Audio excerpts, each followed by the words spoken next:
জাতীয় সঙ্গীত ও ৭১ সালের সকল শহীদদের স্মরণে নীরবতা পালনের মধ্য দিয়ে ইটালির শিল্পনগরী মিলানে বাংলাদেশ আওয়ামী লীগ মিলান লম্বার্দিয়া ও এর অঙ্গ সংগঠনের পক্ষ থেকে পালিত হল ৪১তম মহান স্বাধীনতা দিবস। মিলানের প্রাণকেন্দ্র সেন্ট্রালে লুৎফুর রহমানের উপস্থাপনায় বীর মুক্তিযোদ্ধা আব্দুল মালেক মোল্লার সভাপতিত্বে এক আলোচনা সভা অনুষ্ঠিত হয়।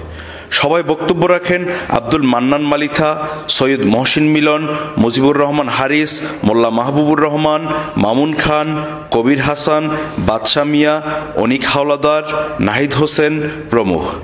বক্তারা ৭১-এর মানবতা বিরোধী অপরাধীদের বিচার ত্বরান্বিত করার জন্য সরকারের প্রতি আহ্বান জানান।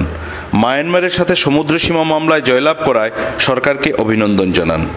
অনুষ্ঠানের দ্বিতীয় পর্যায়ে অনুষ্ঠিত হয় মনোজ্ঞ সাংস্কৃতিক অনুষ্ঠান।